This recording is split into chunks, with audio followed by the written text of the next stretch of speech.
नमस्कार. स्वागत तुमचं न्यूज लॉन्चर मराठीवर. मी अशोक वानखडे. बावनकुळेंचे जर शब्द खरे झाले तर 2034 पर्यंत देवेंद्र फडणवीसच मुख्यमंत्री राहतील. तर मग महाराष्ट्राची स्थिती अक्षरशः अशी होईल की कोणी कुत्रही आपल्याला विचारणार नाही. जिनको कुत्ता भी नहीं पूछते वो भाडे के टट्टू, अशी अवस्था आपली पूर्ण महाराष्ट्राची होईल. कारण फडणवीसांनी जी पेशवाई चालू केलेली आहे आणि विरोधकांना संपवून लोकशाहीला जो सुरुंग लावण्याचं काम ते करतायत. सध्याच महाराष्ट्र बाप बाप करतोय. 2034 पर्यंत काय होईल? देवेंद्र फडणवीस हेच 2034 पर्यंत मुख्यमंत्री राहतील. मंत्री चंद्रशेखर बावनकुळेंचा दावा संजय राऊतांना लावला टोला.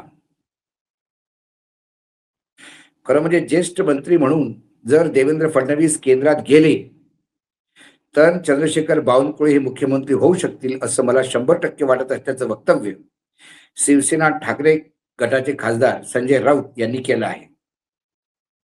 फडणवीसांनी 2029 पूर्वी पंतप्रधान व्हावं अशीही टिप्पणी देखील त्यांनी केली आहे.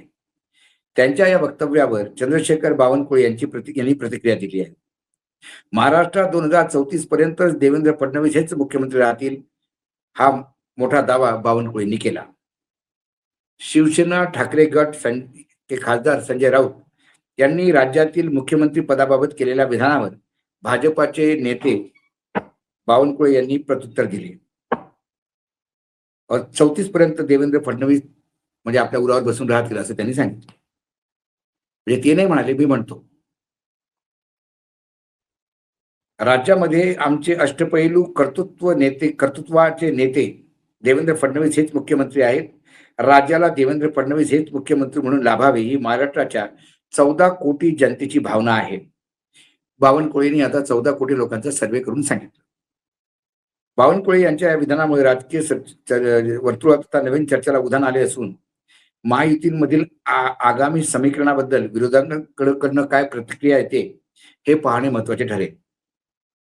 राज्यात घडलेल्या मोशी दुर्घटनेनंतर विरोधकांकडून होत असलेल्या आरोपांना भाजपाचे नेते बावनकुळे यांनी प्रत्युत्तर दिले. बावनकुळे विदर्भातलेच आहेत आणि ते हजरजबाबी आहेत. त्यामुळे कित्येक वेळा त्यांचे उत्तर इतके जबरदस्त असतात, प्रत्युत्तर, की मग विरोधी पक्षांना पुन्हा एक वेळा विचार करावा लागतो की याच्यावर नवीन काट काय काढायचं. विरोधी पक्षांचं कामच केवळ आरोप करणे आहे. मात्र सरकार संपूर्ण क्षमतेचे मदत आणि बचाव कार्यात व्यस्त आहे, असे बावनकुळे यांनी स्पष्ट केले. कोविडच्या वेळेला सुद्धा सरकार कोविडशी लढण्यात व्यस्त होते, पण त्यावेळेस सुद्धा बावनकुळे साहेब, देवेंद्र फडणवीस अतिशय चांगले विरोधी पक्ष म्हणून सरकारला पूर्णपणे धारेवर घेऊन बसले होते. मी कितीतरी कार्यक्रमामध्ये माझ्या म्हणायचो की विरोधी पक्ष नेता कसा असावा हे महाराष्ट्रातल्या देवेंद्र फडणवीसकडनं शिकावं. कारण रोज संध्याकाळच्या प्रेस कॉन्फरन्स नंतर सरकारला सळो की पळो करून सोडणारे देवेंद्र फडणवीस. कारण त्यावेळेला ती सरकार जी होती महाविकास आघाडीची, ती ऐकून घेणारी सरकार होती. ती विरोधकांना सन्मान देणारी सरकार होती. विरोधकांना जिनको कुत्ता पूछता नहीं ऐसे भाडे के टट्टू असं ते कधीही म्हणत नव्हते. पण त्यावेळेला कोविडमध्ये त्यांच्यासोबत लढण्याचं सोडून तुम्ही त्यांना घेण्याचा प्रयत्न करत होता. कारण तुम्ही इतके वर्ष बावनकुळे साहेब सत्तेत नव्हता ना, त्यामुळे तुम्ही विरोधी पक्ष कसा असावा हे तुम्हाला आता काय सांगायचं वेगळं. तुम्ही विरोधात असताना असाच खोळ घातला प्रत्येकच ठिकाणी, केंद्रात असो या महाराष्ट्रात असो. आरोप करणे विरोधकांचे काम आहे, बरोबर आहे, तुम्ही तेच करत होता. पण ही खूप मोठी घटना असून यामध्ये सर्वांना वाचवण्याची मदत पोहोचण्याचे काम युद्धतळावर चालू आहे.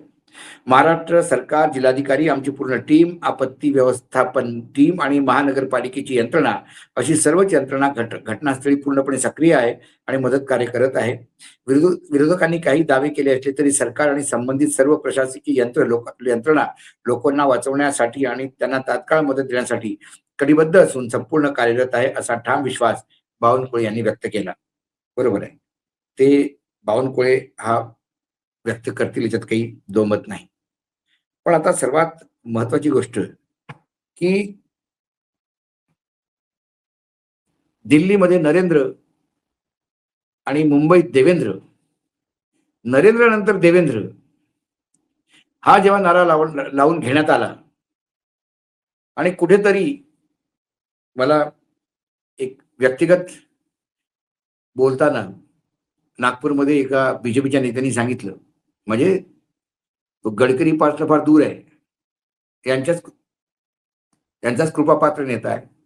तो म्हणाली कुठेतरी हा जेव्हा नारा ऐकला तेव्हा साहेब फार मनात खुश झाले होते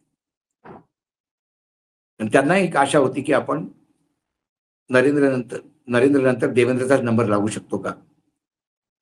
पण या दोन इंद्राच्या मधात एक अमित होता आणि त्या शहाला मुजरा केल्याशिवाय त्या पदाची वाटचाल फार मुश्किल आहे. मग अमित शहानी असा खुटा टाकला की अक्षरशः मुख्यमंत्र्याला उपमुख्यमंत्री व्हावं लागलं आणि अमित शहानी सांगितलं की दिल्लीचा रस्ता इतक्या लवकर नाही, दिल्लीत आला तर पानिपत होईल. त्यामुळं जे काही गुजरात त्यांच्या कृपेने मिळालं त्याला नमस्कार करून देवेंद्र फडणवीस सध्या मुंबईत आहेत आणि ते दिल्लीत जरी आणले गेले तरी ते पनिशमेंट पोस्टिंग म्हणूनच येतील, कारण दिल्लीमध्ये मंत्री बनणं ही एक पनिशमेंट आहे. कारण तुम्हाला काहीच काम करायचं नसतं, सगळं काम एकाच जागेवर न होतं. तिथे फक्त आपल्याला होयबा म्हणून बसावं लागतं, रबर स्टॅम्प सारखं. इथे पण तेच आहे, पण काहीतरी थोडी तरी मोकळीक आहे. छोट्या छोट्या गोष्टीमध्ये आपण हात मारू शकतो, तिथे काहीच नाही. आणि अमित शहा एक वेळा जर क्रॅक आली म्हणा तर तो कधीही अमित शहाचं रेकॉर्ड आहे, ती कधीही क्रॅक पुसली जात नाही. बरोबर व्यवस्था करतो. चंद्रशेखर बावनकुळे जरूर संजय राऊतांनी काही मोठी सायन्स म्हणजे काही मोठी स्टोरी ब्रेक केली नाही. दिल्लीमधल्या सर्कलमध्ये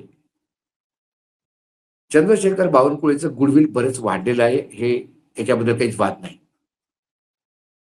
एक परफॉर्मर मंत्री म्हणून त्यांचे रिपोर्ट्स आहेत आणि त्यांनी जिथे जिथे बावनकुळे यांना पाठवलं गेलं संघटनेच्या कामासाठी, तिथे त्यांनी जबरदस्त रिझल्ट दिले आणि बावनकुळेमध्ये तो मीपणा नाही, मीच येणार, मीच आहे तर सर्व आहे. आणि हा मीपणा सुद्धा कित्येक वेळा दिल्लीच्या शहाला त्रास देतो.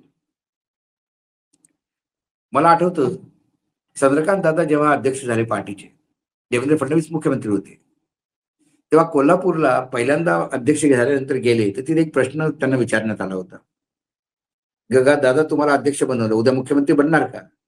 दादांनी सांगितलं पार्टीचा आमच्याकडे आदेश असतो, संघटनेचा जो आदेश झाला ते आपण तिथे राहतो.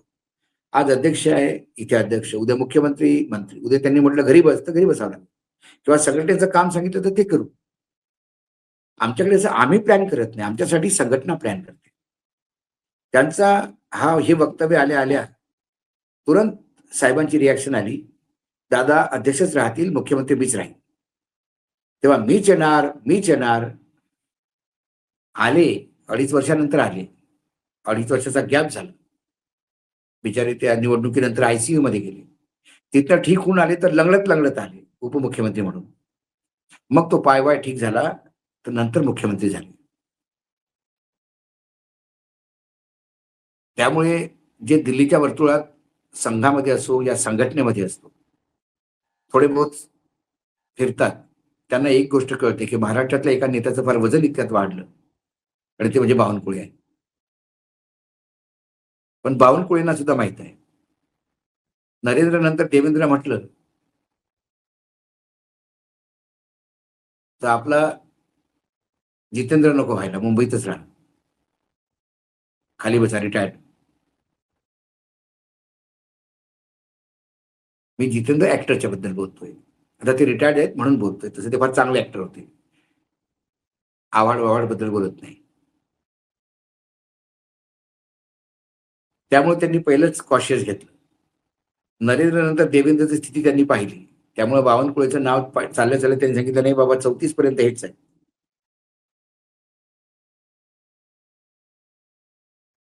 आणि आज जयंत पाटलांनी एक कविता सादर केली विधानसभेमध्ये, ती ऐकण्यासारखी आहे. ती कविता ऐका आणि मला निरोप द्या. आज न्यूज लॉन्चर मराठीमध्ये एवढंच. पुन्हा येतो काही विषयासोबत. तोपर्यंत नमस्कार. पण कविता ऐकून जायचं. पाहत राहा न्यूज लॉन्चर मराठी.